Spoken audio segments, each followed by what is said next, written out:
Assalomu alaykum, bizda YouTube kanalimizni kuzatuvchilari. Mana bugun 12-iyul.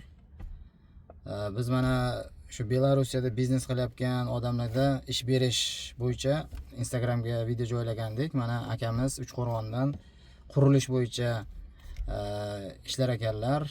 Qurilish sohasini yaxshi tushunganlar uchun kelib hozir mana O'zbekistonliklarga manfaatli bo'lsin deb, qanaqa ishlar bor, nima ish qilsa bo'ladi, qanaqa joylashiladi ishlarga, o'shalar haqida to'liq ma'lumot beradilar.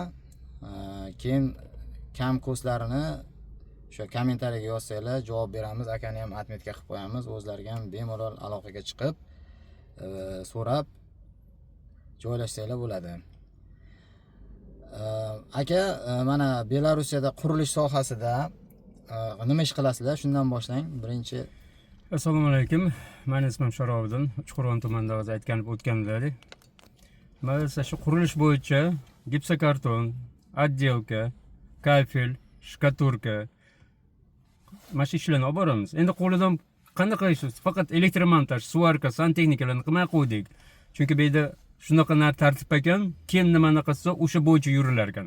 Boshqa sohaga yana burinti qolmas ekan.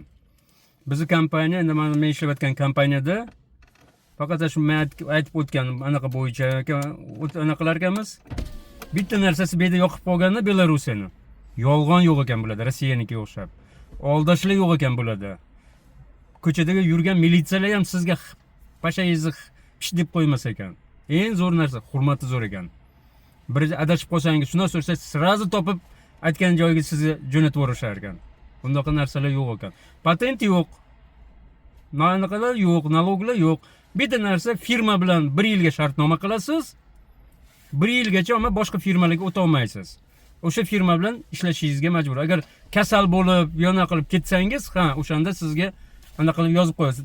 Ariza yozasiz, kasal bo'lib ketdi deb, firmadan chiqib ketib yorsangiz, sirazi imigratsion slujba anaqaga qo'yib qo'yadi, deportga qo'yib qo'yar ekan. Shu narsasi bor ekan. Shartnoma asos bo'lgani uchun agar shu shartnoma buzilsa, ularni asosi ham yo'qoladi. Keyin shunaqa boshqa ish topib turib qo'ysa, yangitdan qo'yish kerak bo'ladi. Agar jarimasi bor ekan, jarima to'lanar ekan, katta summada jarima chiqazilar ekan u narsaga. O'shanga mana bizning firma dokumentingizni qilib beradi 1 yilga. Bitta narsa yotoq joy, oziq-ovqat hammasi o'zimiz yonimizdan. Ammo dokumentlar firma o'zining bo'yniga olib anaqa oldash yo'q. Har 10-da plastigimizga oylik tushadi. Mana kecha tushirishda shuna jo'natib yubordik. Ko'pchilik qiziqayotgan masala aka oyliklar masalasida. Mana birinchi bo'lib mana O'zbekistondan turib ham shu oylikni ular sizlarni boshliqlaringlar bilan gaplashib, qancha oylik olaman, nima ish qilaman deb shartnoma tuzib olsa bo'ladimi yo bu yoqqa kelib, ko'rib bironta nima qilish kerakmi? Misol aeroportga kelsangiz, biz nomerimizni beramiz, boshlig'im bilan kelamiz beramiz. Aydan tamojidan o'tgan обязательно so'raydi yigitlar. Kim kelgisi kelsa, kim chaqirdi va nimaga chaqirdi, nima ish bo'yicha, qo'lingda cho'nchagingda puling bormi deydi. O'zbekistondan kelganlarga. O'zbekistondan kelganlarga. Ha, pulim bor, endi mana shu bir oyga yashab turgan pulim bor. Kutib olgan bizni chaqirishgan, mana shu keldik, mana shu firma, mana telefon nomeri desangni, bersangni sirazi bizga telefon qilishadi. Вы ждете deb sizlarni kutyapsizlar, mana shunaqa odamlar deydi. Ha desa, indamay chiqazib yuboradi. Muammo bo'lmaydi. Faqat bitta narsani bilib oling, yigitlar keladi. Deporti borlar, zapreti borlar, bega harakat qilmasdan kela olmaydi, kirgizmaydi. Bizda qaytib ketganlar bo'ldi.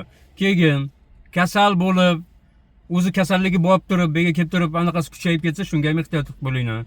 Bega ishga misol bizni zaynalar 15 etaj, 24 etaj, 40 etajlargacha chiqib tushish oson bo'lmaydi. Charchab qolganlar, mazasi qochganlar yana qaytib ketyapti, ishlay olmayapti.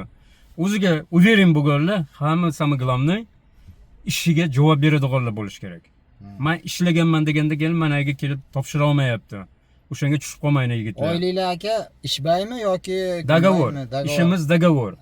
Qum suvoq, отделка, hamma narsa dogovor bizda.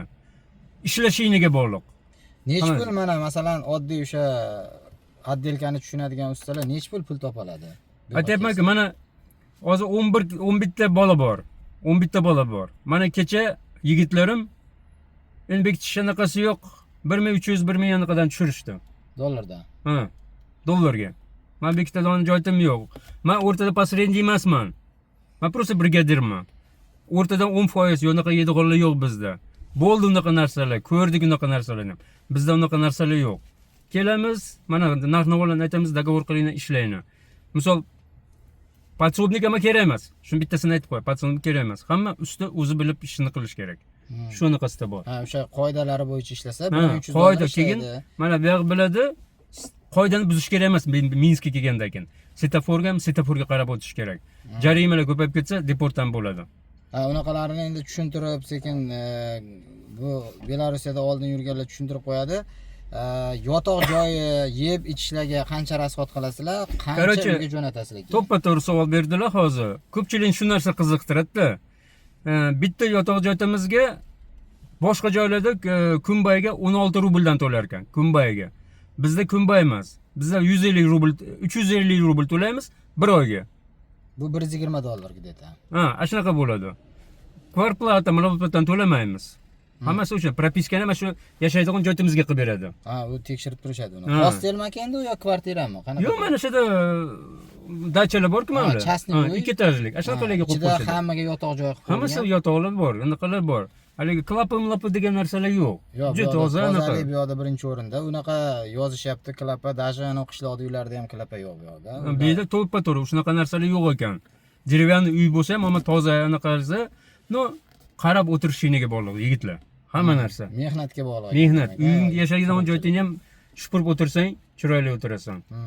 Keyin bularni qonunlarini hurmat qilib, Ha, mana Belarusda birinchi umuman, o'rinda. Sizga ortiqcha gap gapirmaydi. Endi masalan kimlardir sigaret chekadi, nos chekadi. Ha, ular ham joylari bor. Hamma joyda anaqa bo'lmaydi. Ifloslashtirsangiz, keyin ular gapiradi sizga. Keyin Madaniyatliroq ichib olib to'polon qilinmaydi. Hurmati juda anaqa ekan bu narsada. Общественный joylarda o'zi ichish ham mumkin emas. Ichganlarga jarima qo'llaydi. Nimalar sirazi hamma joy kamera hozirgi zamonda. Bitta narsa yigitlar, bitta narsa aytib o'tib, ha, Rossiyaniki o'xshagan katta oliy emas bu yerda. Ammo narx-navo hammasi kichkina.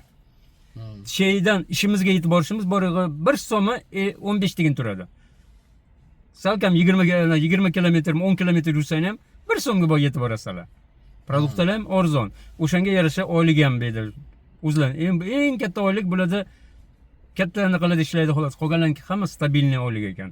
Bir-biridan anaqasi yomon joyda yo'q ekan bularda. Shunaqa. Shunisi yoqdi menga. Eng muhimi hozirgi sharoitda, Rossiyada notinchlik bo'lib turgan sharoitda bu yoqda jin hamma tinchlik, hamma qonunla ishlaydi.